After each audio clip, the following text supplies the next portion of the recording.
Les habla Rafael Arraiz Luca desde Unión Radio y esto es Venezolanos, un programa sobre el país y su historia. En este programa de hoy vamos a comenzar en el año 1763, cuando llega como gobernador a Caracas don José Solano y Bote, por cierto, fundador del pueblo de Chacao, desde donde hacemos este programa.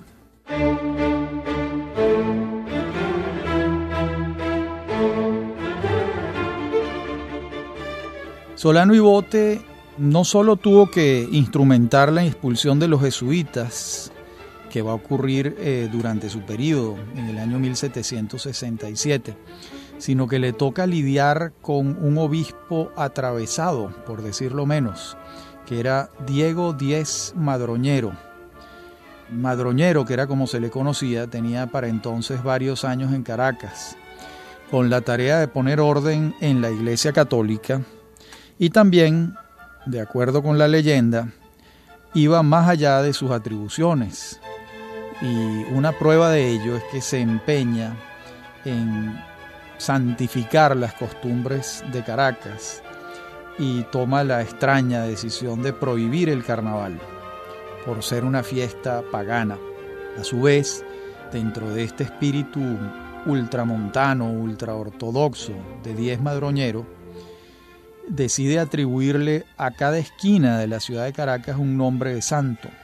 Muchísimas esquinas con nombres de santos que hoy en día siguen llamándose así, fueron colocados los nombres por Díez Madroñero.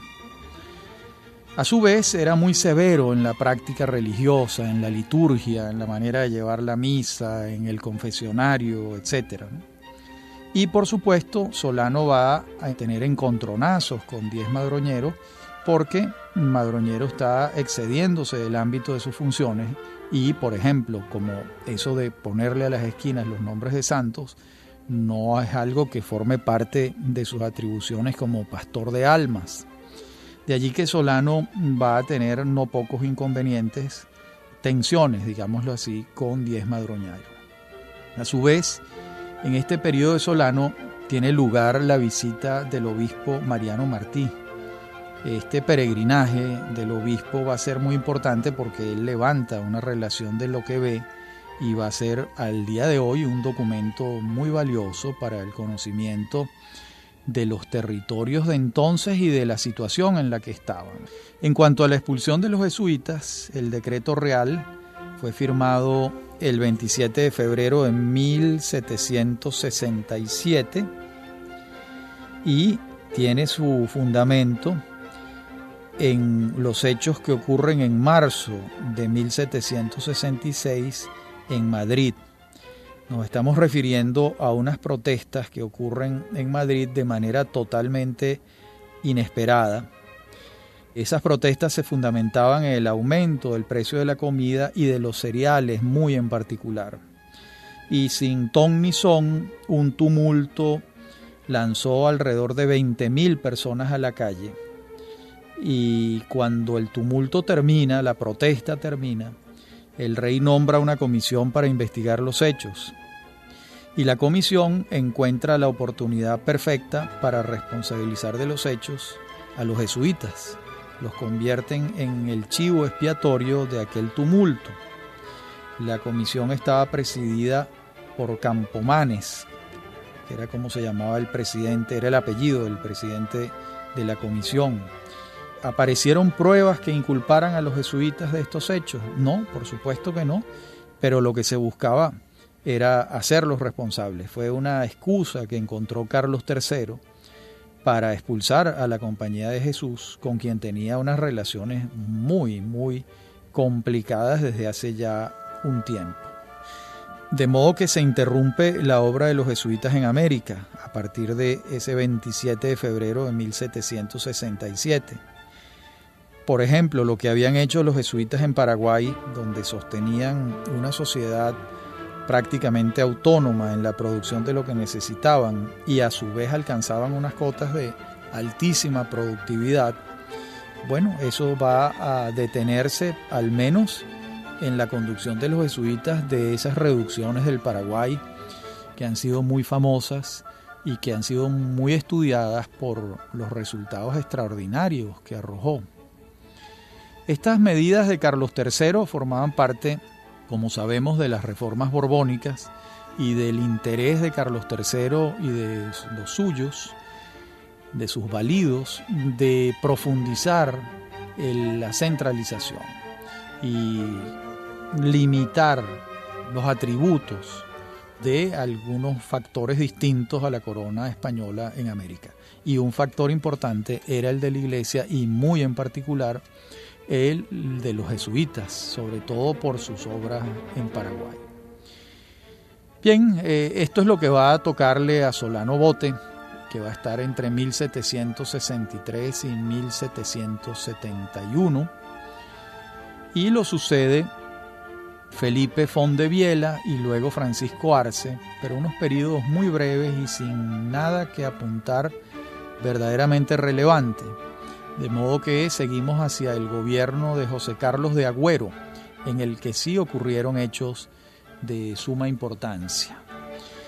Primero, José Carlos de Agüero es un brigadier y va a ser recibido por el Cabildo de Caracas el 25 de febrero de 1772. La primera medida que toma, apunta cómo iba a ser su conducta.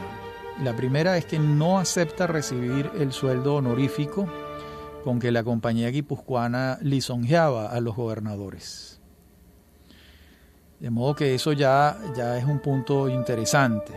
A su vez, en ese momento, José de Ábalos es el recaudador de la Real Hacienda, que está buscando pechar con mayores tributos, impuestos a la actividad económica. Y Agüero se enfrenta a esa actividad de Ábalos, lo que le gana, por supuesto, el favor de los criollos, quienes ven en Agüero un aliado, un defensor de sus intereses, porque a nadie le gusta que le cobren impuestos. Y esa era la tarea de Ábalos, cobrarle más impuestos a los productores criollos, y Agüero se enfrenta a esa posibilidad. Esta tirantez entre Ábalos y Agüero termina con el abandono del cargo por parte de Ábalos. Prevalece el criterio de Agüero, pero ya veremos que Ábalos regresa a Venezuela incluso con más poder en su momento. Durante este gobierno de José Carlos de Agüero, a su vez, el rey toma una decisión importante, que es la Real Cédula de creación de la Intendencia del Ejército y Real Hacienda. Esto ocurre el 8 de diciembre de 1776. Recordemos que la Intendencia es una figura que ya había sido creada por Gálvez, el ministro estrella de Carlos III, para España y para América. En América, la primera provincia que tiene un intendente va a ser Cuba, en 1764. 12 años después, como vemos, se instaura la figura del intendente para Venezuela, siempre dentro del plan de los Borbones y de Carlos III en particular, de obtener mayores recursos de América y sobre todo reducir la discrecionalidad de los criollos. Esta figura del intendente procede de Francia y los Borbones la asumen inspirados en los resultados que ha tenido en Francia la figura del intendente. Por supuesto, inspirados siempre a favor de los intereses de la corona. Gálvez va a ser el más entusiasta y personalmente se esmera en implantarla. Leamos los motivos que tiene el rey para implantar la intendencia a través de su Real Cédula. Dice: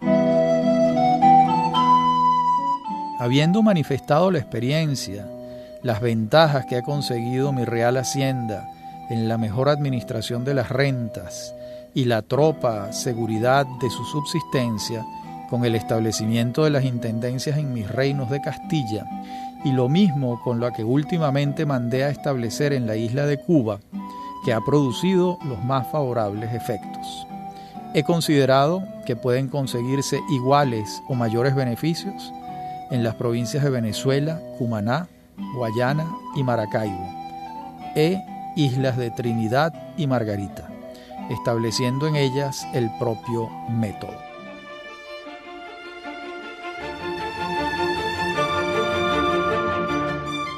La cédula luego sigue pormenorizando las tareas del intendente y finalmente designa como su titular a quien antes había estado como recaudador de la Real Hacienda. Me refiero a don José de Ábalos. Claro, cuando Ábalos llega, ya Agüero ha salido de la gobernación y Ábalos llega investido del cargo de intendente, que va a ejercerlo con mucho fervor y con mucha decisión sobre todo. Digamos que eso, por supuesto, lo vamos a ver en próximos momentos del programa, cómo Ábalos desarrolla su intendencia y cómo Ábalos va a ser determinante en la desaparición de la Compañía Guipuzcoana, de acuerdo con sus informes. Bueno, hasta este momento que venimos hablando, hemos recorrido unos cuantos años, que es un momento propicio de recapitular. Aún la Compañía Guipuzcoana está en funciones, pero es evidente que la decisión del comercio libre para algunas provincias americanas, tomada en 1765, anuncia que algún día próximo el monopolio de la Compañía Guipuzcoana va a desaparecer, cosa que va a ocurrir. Estos años que hemos relacionado tienen a Felipe V como el primero de los Borbones entre 1700 y 1749, tienen a Fernando VI como el segundo de los Borbones entre 1749 y 1759 y tienen muy particularmente a Carlos III entre 1759 y 1788. Sin duda, Carlos III será el más importante a los efectos de nuestra historia, no solo porque profundiza las reformas borbónicas, sino porque se empeña en el absolutismo y trae un periodo de centralización del poder, de codicia tributaria y de limitación del poder de las élites locales americanas. Pero de estos temas y otros seguiremos hablando en nuestra próxima parte del programa. Ya regresamos. Hablábamos en la parte anterior del programa de estos periodos de los reyes borbones y mencionábamos a Felipe V, a Fernando VI y a Carlos III. Y refiriéndonos a propiamente el tema venezolano, tenemos que anotar que si bien la Compañía Guipuzcoana persiguió el contrabando y estableció un monopolio a favor de la corona y de ellos mismos, fue una fuente permanente de molestia para los criollos, quienes veían a los vizcaínos de la Compañía Guipuzcoana como unos adversarios, como unos enemigos. Y luego la centralización del poder por parte, sobre todo, de Carlos III, va a diferenciarse mucho de la situación anterior con la Casa de los Austrias, donde los criollos reunidos en Cabildo tenían una cantidad de prerrogativas y de autonomía que los Borbones van a estar sistemáticamente limitando a lo largo de todo el siglo XVIII que estamos viendo. Vimos también como uno de estos episodios fue el de Juan Francisco de León, que se levanta en armas en contra de la Compañía Guipuzcoana, al grito de «Muera la Compañía Guipuzcoana, viva el rey». También vimos los episodios de Andresote, que nos señalan que los productores locales buscaban la manera de sacar sus productos por el contrabando, comerciando con los holandeses afincados en Curazao y lograban mejores precios que los que les daba la Compañía Guipuzcoana. Y en consecuencia la Compañía Guipuzcoana los perseguía militarmente, policialmente. De modo que el caso de Venezuela y la Compañía Guipuzcoana es una singularidad de nuestra historia, porque de las provincias americanas ninguna otra tuvo una compañía monopólica durante tanto tiempo y que ejerció poder político con tanto énfasis como en el caso venezolano. De modo que eso es del mayor interés en este micro resumen que estamos haciendo de lo que hemos visto hasta ahora. Estamos de nuevo en 1777, cuando asume la gobernación Luis Unzuga y Amézaga. Era un veterano de su trabajo y llega el 17 de junio de 1777 y se va a Cuba a desempeñar el mismo cargo de gobernador en 1782. De modo que estuvo gobernando la provincia de Venezuela 5 años y le va a tocar, por cierto, el paso de provincia a capitanía general.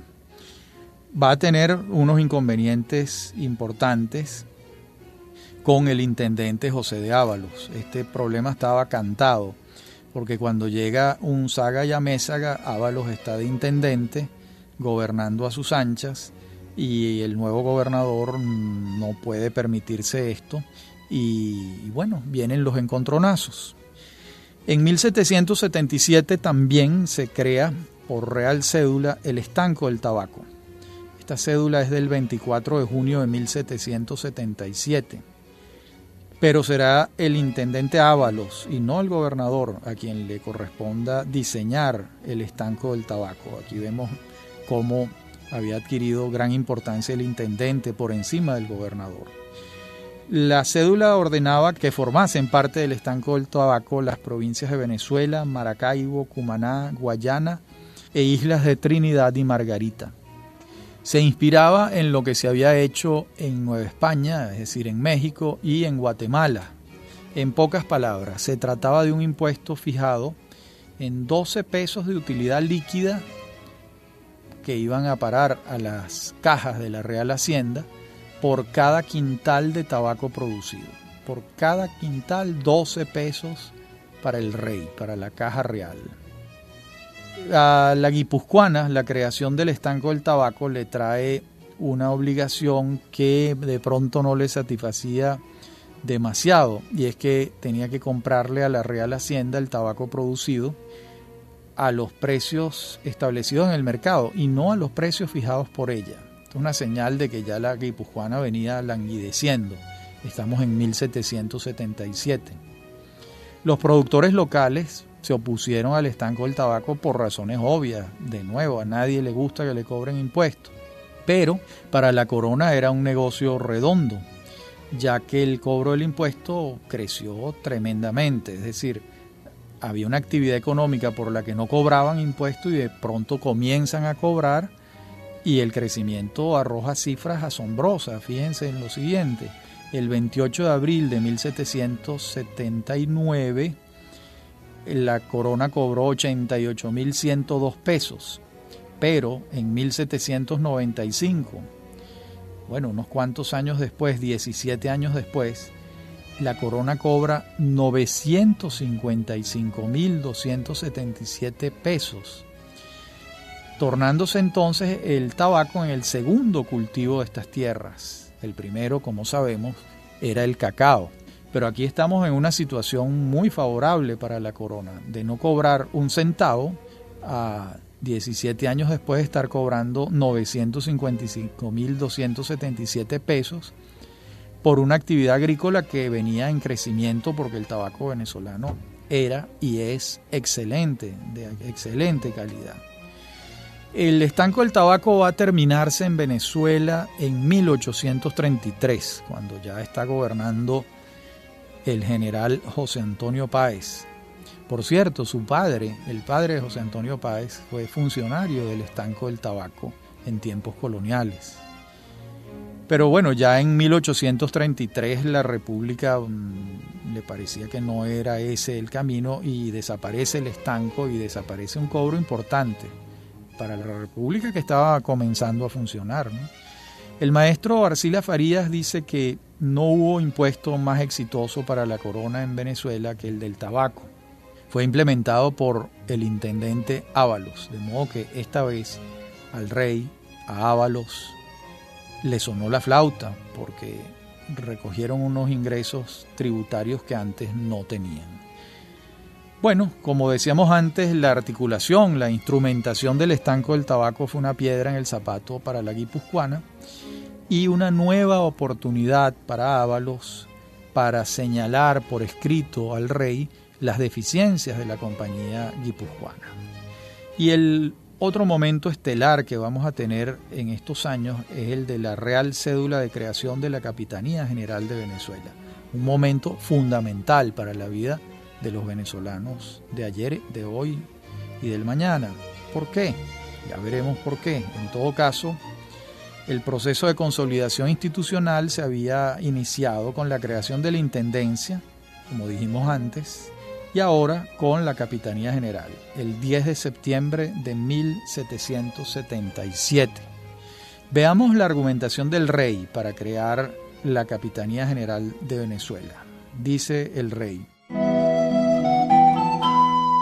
por cuanto teniendo presente lo que me han representado el actual virrey gobernador y capitán general del nuevo reino de Granada y los gobernadores de las provincias de Guayana y Maracaibo, acerca de los inconvenientes que produce el que las indicadas provincias, tanto como la de Cumaná e Islas de Margarita y Trinidad, sigan unidas como al presente lo están al virreinato y capitanía general del indicado nuevo reino de Granada, y agregarlas en lo gubernativo y militar a la Capitanía General de Venezuela, del mismo modo que lo están, por lo respectivo al manejo de mi real hacienda, a la nueva intendencia erigida en dicha provincia y ciudad de Caracas, su capital.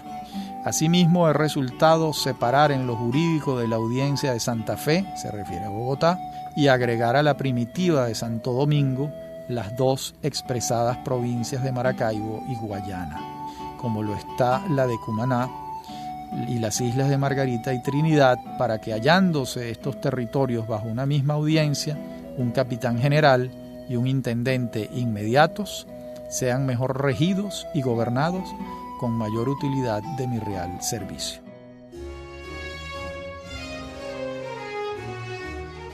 ¿Por qué es tan importante? Porque es el momento en que Venezuela tiene una unidad política y administrativa. Antes de la creación de la Capitanía General de Venezuela, aquí había un conjunto de provincias, unas respondían al Virreinato de Bogotá, otras respondían a la audiencia de Santo Domingo por una época, y no había una capital ni una autoridad que centralizara la actividad de las provincias. Con la creación de la Capitanía General de Venezuela en Caracas, Caracas pasa a ser la capital de esa capitanía y a su vez es la capital de la provincia de Venezuela, pero la provincia de Venezuela no es la única. Están las otras que ya hemos mencionado: Maracaibo, Guayana, Cumaná, Isla de Margarita, Trinidad, etc. Cumaná, por cierto. Esas provincias pasan ahora a formar parte de la unidad política y administrativa de la Capitanía General de Venezuela en 1777. De modo que muchos habitantes pasan a tener una doble condición a partir de este día. Voy a dar un ejemplo. Antes de este día, si ustedes le hubieran preguntado a un habitante de Maracaibo si formaba parte de la Capitanía General de Venezuela, les hubiera dicho que no, porque no existía, y que él era de la gobernación de Maracaibo. No les hubiera dicho que era venezolano, tampoco les hubiera dicho que era venezolano un cumanés o un guayanés, porque no existía esa unidad.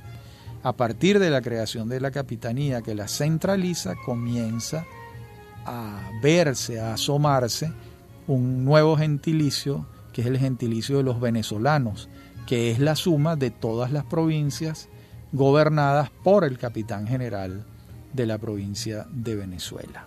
Este es un dato importante, tardío en la historia de América, pero sumamente importante para nuestro devenir histórico, porque esos límites de la Capitanía General de Venezuela son los que va a tomar el creador de la República en Congreso Constituyente en 1811, cuando Juan Germán Rocio redacte tanto el Acta de la Independencia como la Constitución de la República de Venezuela.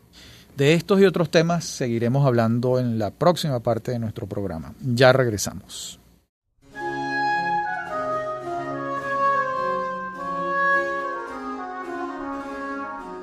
Señalábamos en la parte anterior del programa cómo la creación de la Capitanía General de Venezuela va a darle una unidad y entidad política a Venezuela que antes no tenía. De hecho, recordamos que cuando se hace el pacto federal entre las provincias que van a formar la República de Venezuela en Caracas, y que ese pacto federal se expresa en el Acta de Independencia del 5 de julio de 1811, allí se aluden a las provincias que integran ese pacto, ¿no? Que serían Caracas, Cumaná, Barinas, Mérida, Barcelona, Trujillo y Margarita, ya que las provincias de Guayana, Maracaibo y Coro, para el momento en que ocurre la firma del Acta de la Independencia, estaban en manos de España. Ellas se van a sumar después, a lo largo del periodo de las guerras de la independencia, pero en ese momento no. A la unidad territorial que está aludiendo el constituyentista es a esa Capitanía General de Venezuela, que ha sido creada, como dijimos, en 1777. Aquí conviene citar la opinión de ese gran historiador, Caracciolo Parra Pérez, en un libro que se titula El régimen español en Venezuela. Allí alude Parra Pérez a las consecuencias que tuvo esta Real Cédula para nosotros, y dice, voy a citar: de no haber existido tal ordenanza y si la resolución de independencia nos hubiese hallado con el estatuto territorial, político y administrativo anterior a aquella, es muy probable que en la hoy República de Venezuela habría sucedido algo análogo a lo de Centroamérica, es decir, la constitución de dos pequeñas repúblicas, una central con la provincia de Caracas y otra oriental con las provincias de Cumaná y de Guayana.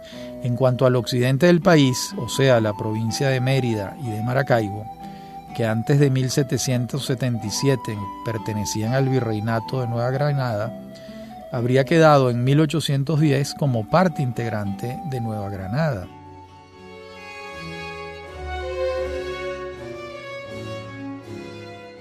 De modo que esta conjetura de Parra Pérez es muy importante, porque hay pruebas históricas en Centroamérica de que, no habiendo ocurrido en Centroamérica una unidad política territorial como la de la Capitanía General de Venezuela, se creó una atomización federal que condujo a que Centroamérica pasó muchos años después de la independencia reagrupándose hasta que consiguió la conformación de las repúblicas que conocemos hoy, pero hubo varios intentos. Eso no pasó en Venezuela, como preveía Parra Pérez que hubiera ocurrido si no se hubiese creado la Capitanía General, entre otras cosas por esa misma razón. Bien, hagamos también un reconocimiento del trabajo de Ábalos, que, como dijimos, vuelve a Venezuela en 1777, ya como intendente.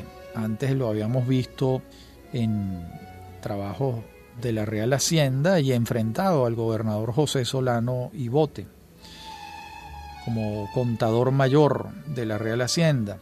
Luego, con el gobierno de Agüero, como dijimos, Ábalos va a también entrar en conflicto, hasta que finalmente regresa, como les dijimos, el 1 de octubre de 1777. Y allí Ábalos se empeña muy particularmente en demostrarle al rey de España que la Compañía Guipuzcoana era un factor contrario a los intereses del rey en Venezuela. Una tarea interesante, porque recordemos que la Guipuzcoana era una empresa del rey y de los vascos. 51% de las acciones del rey y 49% de las acciones de los vascos. De modo que Ábalos le está demostrando al rey, quiere demostrarle al rey, que una empresa suya es contraria a sus intereses. Una tarea osada, pero que tuvo grandes resultados. Hay una carta que le envía Ábalos a Gálvez el 27 de septiembre de 1770. Fíjense que ya entonces, ya mucho antes de 1777, ya en su primera incursión venezolana, Ábalos está diciéndole a Gálvez, es decir, al rey, lo siguiente. Les voy a leer. Jamás la compañía ha cumplido con las obligaciones de su institución.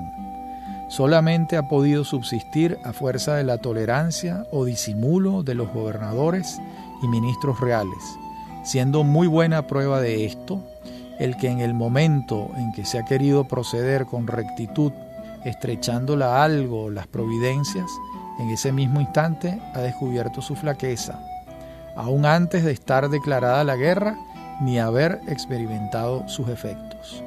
El contrabando lo han hecho en la mayor parte las mismas tripulaciones de los navíos de la compañía, sus corsarios y los empleados en las factorías, sobre lo que fácilmente pudiera instruir una justificación amplia y completa.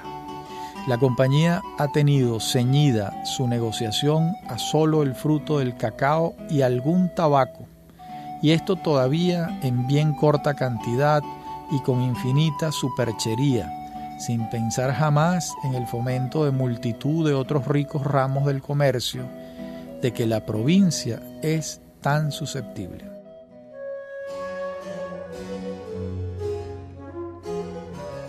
Bueno, esta prédica de Ávalos finalmente tendrá efecto y la compañía desaparecerá en 1784, pero esto lo está escribiendo en 1770, con mucha honestidad, o por lo menos de acuerdo con lo que él pensaba, que no era nada favorable a la compañía guipuzcoana, como podemos perfectamente ver.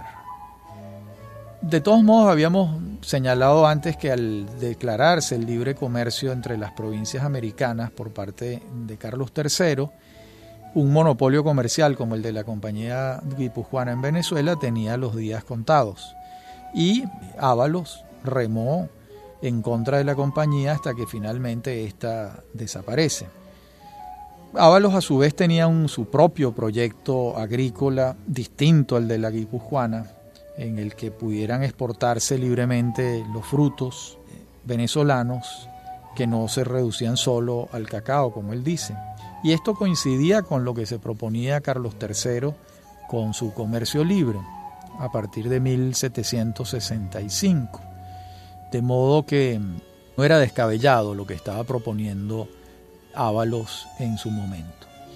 Ese comercio libre va a extenderse primero a Luisiana en 1768, luego a Campeche y Yucatán en 1770, a Chile, Perú y el Río de la Plata en 1778, y a Venezuela y a México va a llegar tarde, en el caso venezolano, por la existencia de la compañía, que el comercio libre colidía con el monopolio comercial que ésta tenía.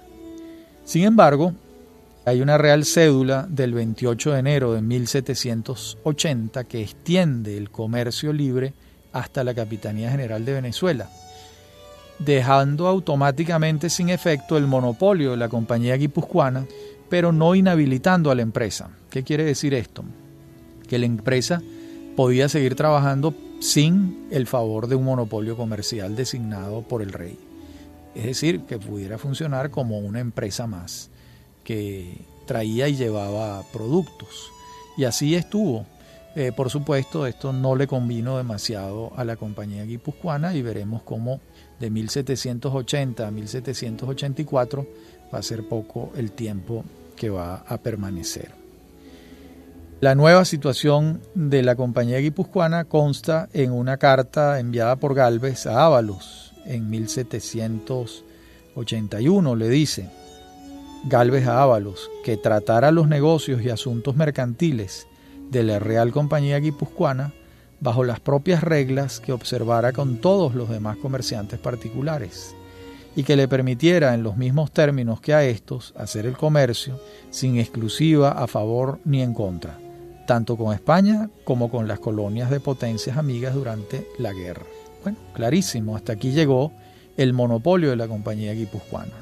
Años de quejas sobre la conducta de esta empresa, y digamos que la gota que rebasó el vaso viene a ser la carta de Ávalos, junto con otros reclamos, junto con la política del comercio libre de 1765, y todos estos factores en lo que se conjugan dan por concluido el monopolio de la compañía guipuzcoana.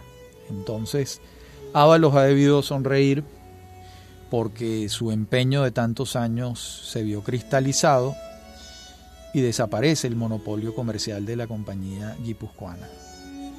Por otra parte, recordemos que España e Inglaterra han entrado en guerra de nuevo en 1779 y esto ha debilitado mucho a la compañía guipuzcoana porque el comercio por el Caribe y el Atlántico se había hecho muy dificultoso en razón de esta conflagración bélica, de modo que eso dificultaba todavía más el trabajo de la compañía guipuzcoana.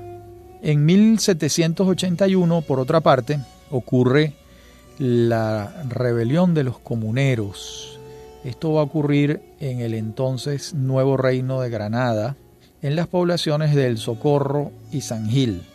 Hoy en día, tanto El Socorro como San Gil forman parte del departamento de Santander de la República de Colombia, cerca de la frontera con el Táchira en Venezuela. Allí va a ocurrir entonces esta rebelión de los comuneros que reparten unos primeros pasquines rebeldes y esos pasquines viajan hasta San Antonio del Táchira, San Cristóbal, Mérida, La Grita. Eso ocurre entre mayo y junio de 1781, que llegan hasta Venezuela. Los dirigentes del Socorro y San Gil se trasladan ellos mismos para insuflar la protesta. Antes la protesta se ha extendido hasta Pamplona, hasta la Villa del Rosario de Cúcuta.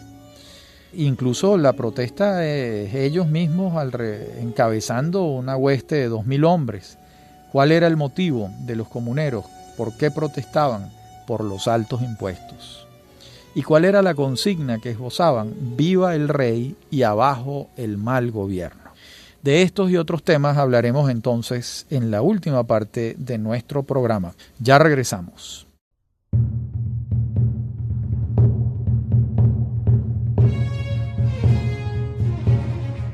Hablábamos en la parte anterior del programa de la rebelión de los comuneros en El Socorro y San Gil, en la hoy República de Colombia, y cómo aquello avanza hacia el territorio de la actual República de Venezuela. Esa rebelión entró, como dijimos, en San Antonio del Táchira, en San Cristóbal, en Mérida, en La Grita, pero también en los pueblos de Lobatera, en Bailadores, en Lagunillas, en Ejido, en Timotes. Fue una rebelión muy extendida. ¿Qué pretendían? ¿Desconocer las autoridades del rey y asumir el gobierno? No era eso posible, no era eso lo que pretendían. Sin embargo, estaban alzados. Entonces, digamos que los motivos para el alzamiento eran la insatisfacción, la molestia, la rabia por unos impuestos tan altos que les estaban cobrando, y encabezan este tumulto y van llegando a todos estos pueblos. Llegan a sumar hasta 2.000 personas a caballo, de modo que era una situación compleja, y el gobernador de entonces, Gonzaga, como hemos mencionado, decide ponerle fin al tema, ¿no? Y también antes la corona recibe un respaldo. ¿A qué me refiero? Que cuando esta sedición, esta hueste va avanzando por todos estos pueblos y llega a Trujillo, en Venezuela, los principales de Trujillo deciden no respaldar a la rebelión. Me estoy refiriendo a los briceños, Antonio Nicolás y Sancho, que son de los fundadores de la familia Briceño en Venezuela. Llegaron mucho antes de 1781, pero estos dos nombres se fueron repitiendo a lo largo de muchísimos años en la familia Briceño, que es una familia muy grande, grandísima y muy distinguida en Venezuela, es una de las familias más viejas.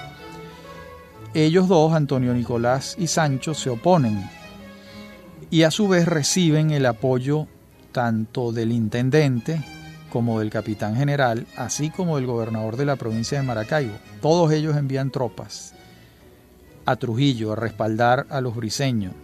Y bueno, llegan las tropas, pero ya digamos que el tumulto ha cedido, ha desaparecido, porque el destino del tumulto era enfrentarse con unas tropas, cosa para la que ellos no estaban preparados, ni creo yo que fuese el propósito de su rebelión, sino era una rebelión alimentada por la molestia y la rabia por los impuestos que les estaban cobrando. De modo que cuando llegan las tropas ya el tumulto ha desaparecido y la población más bien celebra la llegada de las fuerzas del orden público, digamos así. Así termina esta rebelión de los comuneros. Sin embargo, esto no termina allí en sus consecuencias, ya que Unzaga instruye para que sean perseguidos los conjurados y que se les embarguen sus bienes.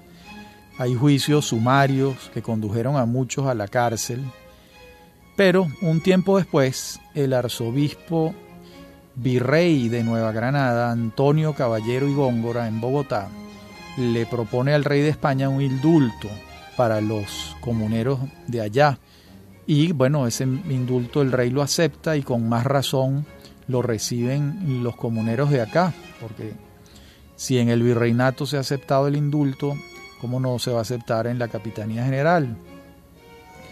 Y el rey extiende el indulto el 31 de enero de 1783 mediante una real cédula. De modo que allí termina la cárcel de estos que se han rebelado frente al cobro de impuestos. Esta política, como hemos dicho varias veces, respondía a la voracidad fiscal con que Carlos III administraba su reino y respondía también a la eficiencia del intendente Ábalos, que los cobraba con fuerza en el caso venezolano, y de los intendentes en el nuevo reino de Granada. Incluso la carta de Ábalos que citamos antes, hay algunos historiadores que la consideran premonitoria de lo que va a ocurrir en las provincias españolas en América. ¿Por qué? Porque Ábalos le está haciendo ver al rey, le está abriendo los ojos al rey en relación a que debe promoverse el desarrollo agrícola, la productividad agrícola, que la política de impedir el desarrollo económico de las provincias y traer los productos importados desde España va a terminar siendo contraria a los intereses del rey. Y el argumento de Ábalos es muy lógico. Él dice, lo parafraseo, en la medida en que aquí haya una mayor producción agrícola, pues habrá mayor cobro de impuestos, y quien está recibiendo esos impuestos es el rey. En la medida en que se impida el desarrollo agrícola de las provincias, no hay cómo cobrar impuestos. Pues nada más lógico que esto. De modo que Ábalos va a ser de una claridad meridiana en relación con eso y sumamente inteligente. La otra política era francamente estúpida, lerda, en el sentido de no permitir el desarrollo para que compraran los productos españoles. Bueno, si no hay desarrollo no hay impuestos y no circula la riqueza, de modo que lo de Ábalos tuvo mucho sentido. Bueno, a Ábalos finalmente le llega la vejez y regresa a España, se va de La Guaira en el 15 de diciembre de 1783 y lo suceden varios intendentes, Francisco de Saavedra, después Juan Guilhelmi, después Joaquín Cubels, luego Esteban Fernández de León, después Antonio López de Quintana, Juan Vicente de Arce, y el último intendente va a ser Vicente Basadre entre 1809 y 1810. Unzaga y Amézaga, también viejo, es cambiado de destino y pasa a partir de 1782 a Cuba en condición de gobernador también. Recordemos que Unzaga y Amézaga fue el primer capitán general de la Capitanía General de Venezuela, creada en 1777. Hay un hecho interesante y es que la corona española escoge para esas nuevas instituciones, me refiero a la Intendencia y a la Capitanía General de Venezuela, a hombres mayores, a veteranos. Tanto Ábalos, el primer intendente, era un veterano, como Unzaga y Amézaga lo era el primer capitán general.